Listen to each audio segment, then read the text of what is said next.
away, and KT favored by the fan vote right now, but Ku, I think, holding all the cards early on in game 3. Still a very close game, but 13 minutes certainly having that advantage, and KT just hasn't been able to make any of the plays yet. We've certainly seen in the series that early game leads are not everything. Yeah, and I also don't think KT's necessarily ready to try and make a play yet. They have such low damage, and also the initial items aren't really huge damage items for them. They're going Athene's Unholy Grail on Nogne's Lulu. Someday still needs to build up his tank itemization. Really, when Nogne hits Death Cap, and when Arrow has his Hurricane as well as the Blade of the Ruined King, and maybe even a QSS on top of that to double with his cleanse, is when KT wants to fight. So really, I think KT wants to keep this game close until about 25 minutes. And even though they are a mid-game team, they need to wait until mid-game. They have a very precise power window where they spike super hard, and I think they're waiting for that moment. Yeah, we talk about that Kalista 2-item power spike all the time, but the amount, if she has proper protection, which she absolutely does with this particular team composition, she will spike in terms of just getting AoE damage off with the Ruin's Hurricane in the team fight is absolutely massive. Turret goes down, Gorilla comes over the wall, gets knocked up right after the top from score. Ashero comes in, they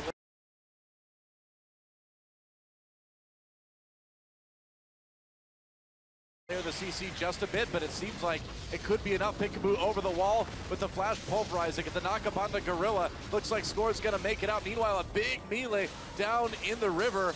There's a catch onto Someday. It's pretty tanky, but they might be able to take him out. KT definitely on the run, though. Hawkshot reveals where KT is running to. And Ku Tigers may be content to just try to take Dragon off of this. All 4 TPs used in that little skirmish there by the two teams. And KT just trying to desperately disengage, as we did see Score get a little bit caught out. Who comes away with the upper hand, and that'll net the first Dragon of the game. Yeah, and it looks like they're going to rotate to get this turret as well. They chunk KT so low in this, and they know they expended the teleport, so there's no way for KT to actually make it back to the mid lane in time. Wow. Mid lane turret taken out by Ku Tigers. Able to equalize there, and with that Dragon, able to pull a little bit of a gold lead. The only kill in the game is theirs as well. And they've maintained that gold lead by trading the turret. They're just up a Dragon now, so KT hanging in there for the moment, but Ku definitely making the most of that little skirmish that, even though there weren't any kills, still able to find 2 objectives. Yeah, I mean, it looks so awkward too, because KT kept trying to maybe go in and do damage, but there just wasn't any damage to be done. So they just sort of got poked up, and poked out, and eventually ran away. KT's not ready to do damage yet, and it's all on Ku to catch KT while warding. That's the windows they have. In order for KT to play their slow game and reach their power spikes, they need to have deep vision. So the weakest point in that case is the person getting deep vision, which is why they're continually trying to catch Score. In that case, they didn't get the kills, but they still got rewards afterwards, specifically while he was trying to ward deep. And the response to the pick pressure from Ku when they go in for those wards, we saw how much Score was punished. Hojin is going for the Runeglaive again, so we're talking about very high damage here. Burst potential. Yeah. Makes sense. I feel like about 80% plus of Elise's Hero Worlds have gone for Runeglaive. You can still build tankiness after the fact, and the clear speed as well as keeping your mana high on the Elise is just really heavily valued by these junglers here. Well, we've seen that in 2 games now from Hojin, and not only that, but he actually went for the Rylai's as a finisher item, so he was really concerned with how much damage he was going to deal in that last game. True enough. Well, now that the Dragon is gone, just like we saw in a lot of other games between these two teams, a lot of teams in Korea will probably have a bit of time before anything really happens again. And what we really saw in Korea in the summer season is that it was a very Dragon-focused season, you know? Yeah. There was Dragon fights, and outside of that, there wasn't a whole lot of action. This really feels like we've time traveled back to the LCK playoffs. Yeah. Aside from a few different champion picks, because all these world meta things that have happened with the change in play styles and teams, you know, doing things outside of Dragon fights, all forgotten. Yeah, Fiora is about it, really. I don't know if that's quite fair. We had quite a lot of action at the top side in the last game, and a bunch of... Specifically this game. Yeah, this game. This game is definitely...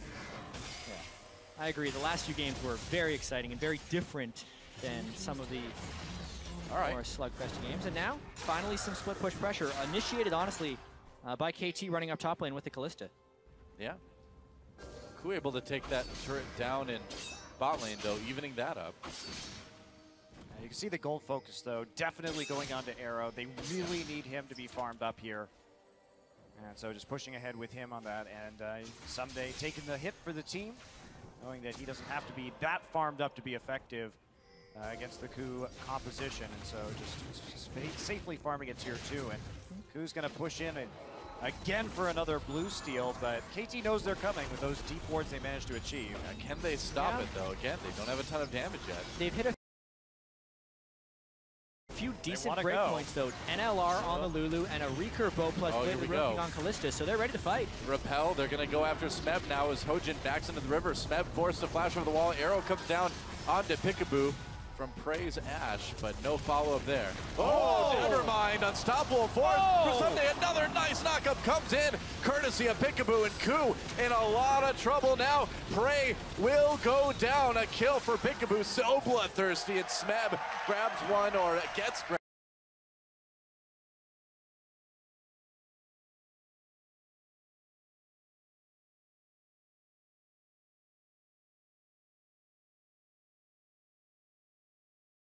As well.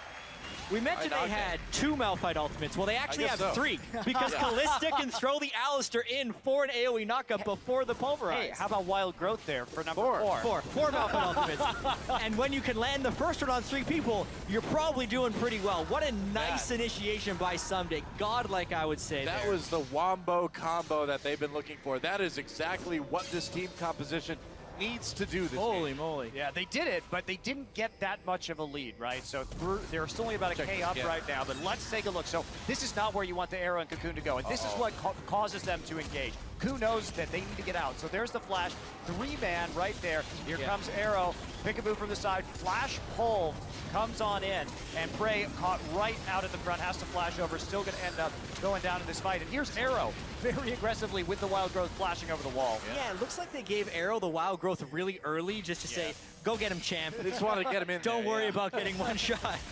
You're tanky now, don't worry. Yeah, I mean, that's KT flipping a switch and saying we are now strong enough. They didn't quite get to Death Cap or Hurricane, but they had the core attack speed items. They also saw the window with Coup expending the Ash Arrow beforehand and saw that they had to funnel through a choke point. So really just biding their time 20 minutes in, taking a few hits early game, and then finding their window to pull themselves back. You really cannot get yourself in those narrow choke points against the Malphites that we've seen in Korea. Otherwise, that is exactly what happens to you every time. Smeb doing a good job of taking some health off of Someday. Looks like he might be able to get this turret. Smeb wants a bit of revenge for that last team fight. He's going to pop the ultimate on the Someday score. Comes back through again. You have to flash if he wants to go over that wall. Well, I got the turret in the end. All right, it worked. Distract him so the Winions could do their job. Tremendous amount of pressure, and that actually gives them the Dragon as well. I'm very surprised by KT to commit so heavily there when they knew they had some decent team fighting strength, especially since they couldn't save the turret. Yep, Blue Tigers. One for that second Dragon, and they're going to pick it up pretty easily. Who's going to want to kill Peekaboo here? Oh boy, Peekaboo. They're going to need to pull him out with that Fate's Call if he gets too much damage. There we go. Arrow gets hit by the Ash Arrow, backs away. Chaos Storm does a lot of damage, and Kuro with the kill there. And they're still going to keep pushing KT back. Too much damage coming in from that Victor, and Someday in a bit of trouble. No real way for him to escape here, except for that Whimsy from Lulu. I guess that's enough. What is KT doing? I mean, no Malphite ults, coming back in on that. Very, very sloppy play from KT Rolster. They waited so long and had that nice fight around their blue buff, and then to make such a foolish mistake right here, they've already used teleport top lane. That is just pure greed, I feel like, from Peekaboo, and then trying to make up for a mistake. You know when you make one mistake and then you try and make an excuse and you start talking really fast and dropping all your words? That's basically the manifestation of what KT did at that Dragon fight, because everything went wrong for them and they gave up their lead. I have no idea what that's like, by the way.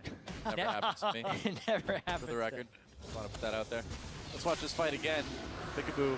It feels like they want to do something to stop the Dragon. There's just nothing to be done. Well, you have to give it up at that point in time. Peekaboo burns his ultimate, but this is so smart. Just get onto Arrow immediately. Great shot from Prey onto the back line, and that's the burst. And once the Kalista goes down, and Someday has no ultimate, there's not a lot of hope for this fight. Yeah. They tanky enough to get out of the fight, at least in the end, but still a big-time loss for KT. Kind of overestimating their position in the game. And Coup with the lead again now. such a back and forth series. It really has been, yeah. It's been small mistakes on each side that have kind of tipped the scales back and forth in all 3 games so far. And I think that's ultimately what a lot of Worlds is about. So much of Worlds is about the human element and these guys being able to perform under pressure, because these are moves that you wouldn't necessarily expect KT to make in normal circumstances, but they made it here at Worlds. Well, they thought they were trying to go for a 2-1. Dive this. They really want to take out Kuro, but it's not working. Defensive arrow comes in from Prey. It's a good draw out of the arrow, though, because KT has spent the last minute just trying to set up wards around this Baron. Yeah. And without that, Smeb is still split pushing in the bottom side. All right, tier 2 turret in bot going down in favor of Ku Tigers. Really nothing that KT can do to stop this. Smeb doesn't have teleport though, so maybe KT can put some Baron pressure on, but they're headed back to the mid lane. Well, if they leave the Baron right now, Ku will successfully take a turret and gain vision control over the Baron, so good gambit. And exactly what's happening. Yeah, KT, they saw Victor pushing out again in the top side, but they didn't want to commit to that gank, so they're kind of just getting run around the map right now by the Tigers. Suddenly a deficit for Ku turns into a 3,000 gold lead here at about 24 minutes. I think Ku really wanted that Raptor. Cared more about it than Chris Pratt cared about his Raptors in Jurassic World. Thank God, I still haven't seen that movie. You're missing out, man. No, I'm not. You are lying to me. A T-Rex fights a bigger T-Rex. What more could you ask for? I don't think you're doing Plot. a very good job of convincing. Plot. You have a Pratt that's close to a plot. It's close. Yeah. You still don't think it's what you're looking for. Okay. It's You're definitely not. you're so hard to please, Monte Cristo. Hey, I like the first Jurassic Park. What can I say? Well, I would say you have good taste. You know, the new Jurassic World makes it like the other Jurassic Park movies didn't happen. Like it goes back to the same park years later. Oh, really? Yeah, so it has the same plot that you so loved in the first movie. Basically, You're not nobody fooling me. learned their lesson from the first movie, I guess. It's like nobody learned their lesson from the last game. Seems like it, or the lesson of not fighting Dragon when you can't group up. I mean, that's really what it is. I mean, KT is just kind of taking some 4 fights here in games 2 and games 3 and unleash the dinosaurs of Ku Tigers, which it makes it sound like I'm saying they're old, but they're not. They're just powerful beasts. Aren't tigers powerful enough for you? Do you really need to go to the whole dinosaur level? Always. Always. He's getting pretty powerful as well. The split push pressure is giving him a giant CS advantage. And Sunday should be able to neutralize Smeb at the Nexus turret. I don't think Smeb will get to a point where he can actually dive the Malphite. But he's still going to be able to make sure Malphite has to consistently stay on the backside of the map. Oh, Smeb. Jeez. Someday again. Man, that Fiora does a ton of damage after she gets a couple items. Yeah, well, specifically the Vitals as well, because proccing those cuts through pretty much everything. Yeah. Who knew Malphite had vitals? I thought he was just a bunch of rock. Silly me. No weak points that you can stab with your pretty little fencing foil. Today I learned.